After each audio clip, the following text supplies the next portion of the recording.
गणेशाय नमः। श्री सीता रामचंद्रभाभ्यं नमः।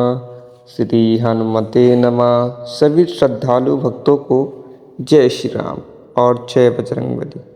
आज हम परम कृपालु संकट मोचन भक्त वत्सल श्री हनुमान जी की पावन व्रत कथा का श्रवण करेंगे। इस कथा के श्रवण मात्र से भय संकट और कष्ट दूर हो जाते हैं और भगवान हनुमान की विशेष कृपा प्राप्त होती है। आइए पूर्ण श्रद्धा और भक्ति के साथ श्री राम जी का स्मरण करते हुए व्रत कथा को शुभ आरंभ करते हैं। पवन तनय संकट हरन मंगल मूर्त रूप, राम लखन सीता सहित हृदय बसव भूप। एक समय की बात है, एक नगर में एक अत्यंत धर्मपरायण और गरीब वृद्धा रहती थी। उसके जीवन में एकमात्र सहारा भगवान हनुमान की भक्ति था। वह प्रत्येक मंगलवार को श्रद्धा और नियमपूर्वक हनुमान जी का व्रत करती थी और उसने संकल्प लिया था कि मंगलवार के दिन वह भूमि नहीं लीपेगी और ना ही घर में कोई ऐसा कार्य करेगी जिससे व्रत का नियम भंग हो। वृद्धा का एक पुत्र था जिससे वह बहुत प्रेम करती थी। वह प्रतिदिन हनुमान जी की पूजा करती, दीपक जलाती, गुड़ और चने का भोग लगाती तथा हनुमान चालीसा का पाठ करती थी।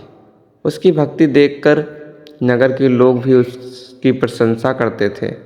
भगवान हनुमान अपने भक्तों की परीक्षा अवश्य लेते हैं। एक दिन उन्होंने सोचा कि इस वृद्धा की भक्ति की परीक्षा ली जाए। मंगलवार का दिन था। वृद्धा पूजा पाठ करके भगवान का स्मरण कर रही थी। तभी हनुमान जी एक साधु का वेश धारण करके उसके द्वार पे पहुँचे। साधु ने आवाज़ लगाई, माँ मैं बहुत भूखा हूँ, मुझे भोजन चाहिए। वृद्धा तुरंत बाहर आई और बोली, महाराज आज मंगलवार का व्रत है, मैं आज भूमि नहीं लीप सकती और ना ही चूल्हा जला सकती हूँ। यदि आप कृपा करें तो कल भोजन ग्रहण कर लें। साधु ने कहा, मुझे आज ही भोजन चाहिए। यदि तुम मेरी एक बात मान लो तो मैं भोजन कर लूँगा। वृद्धा ने कहा, महाराज यदि वह धर्म के विरुद्ध ना हो तो मैं अवश्य मानूंगी। साधु बोले, अपने पुत्र को बुलाओ और उसकी पीठ पर चूल्हा बनाकर भोजन तैयार करो। यह सुनकर वृद्धा घबरा गई। उससे लगा कि यदि ऐसा किया तो पुत्र को कष्ट होगा, लेकिन दूसरी ओर अतिथि को भूखा लौटाना भी अधर्म था। उसने मन ही मन हनुमान जी का स्मरण किया और कहा, हे प्रभु अब मेरी लाज आपके हाथ में है। वृद्धा ने अपने पुत्र को बुलाया। पुत्र भी भगवान हनुमान का भक्त था। उसने कहा, माँ यदि यह कार्य धर्म और अतिथि सेवा के लिए है तो आप चिंता ना करें। वृद्धा ने कांपते हाथों से पुत्र की पीठ पर चूल्हा बनाया और भोजन पकाने लगी। नगर के लोग यह दृश्य देखकर आश्चर्यचकित रह गए। सभी सोचने लगे कि अब बालक का क्या होगा। जब भोजन तैयार हो गया तो साधु ने प्रेमपूर्वक भोजन ग्रहण किया। भोजन करने के बाद उन्होंने कहा, माँ अपने पुत्र को बुलाओ। वृद्धा की आंखों में आंसू आ गए। उसे लगा कि शायद उसका पुत्र अब जीवित ना हो। फिर भी उसने भगवान का नाम लेकर पुकारा, बेटा बाहर आओ। जैसे ही उसने पुकारा उसका पुत्र हंसता खेलता बाहर आ गया। उसके शरीर पर कोई चोट या जलन या निशान नहीं था। यह देखकर वृद्धा की खुशी का ठिकाना न रहा। उसी क्षण साधु का रूप बदल गया।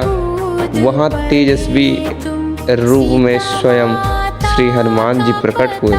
उनके दर्शन से पूरा वातावरण दिव्य प्रकाश से भर गया और वृद्धा और उसका पुत्र उनके चरणों में गिर पड़े। हनुमान जी बोले, माँ मैं तुम्हारी भक्ति श्रद्धा और विश्वास से अत्यंत प्रसन्न हूँ। तुमने धर्म और अतिथि सेवा के लिए अपने सबसे प्रिय पुत्र का मोह त्याग दिया। ऐसा अटूट विश्वास बहुत दुर्लभ है। फिर उन्होंने आशीर्वाद देते हुए कहा, तुम्हारे घर में कभी किसी वस्तु की कमी नहीं होगी, तुम्हारे सभी कष्ट दूर होंगे और जो भी श्रद्धा से मंगलवार का व्रत करेगा उसकी हर मनोकामनाएं पूर्ण होगी। हनुमान जी के आशीर्वाद से वृद्धा का जीवन सुख और समृद्धि से भर गया। उसका पुत्र भी दीर्घायु और यशस्वी हुआ। यह समाचार दूर दूर तक फैल गई। तब से लोग श्रद्धापूर्वक मंगलवार का व्रत रखने लगे। सच्ची भक्ति में विश्वास और समर्पण आवश्यक है।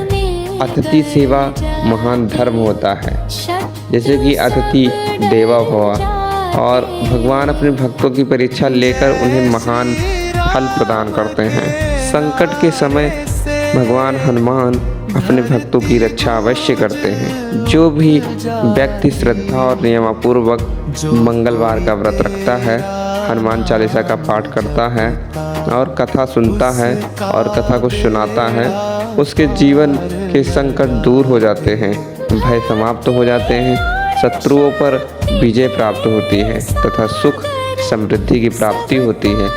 हे हनुमान जी, जैसे आपने उस व्यक्ति वृद्धा के जीवन को कल्याणमय किया है, वैसे जो इस वीडियो को देखने वाला है उसके जीवन में सुख समृद्धि का वास करें। जय श्री हनुमते नमः।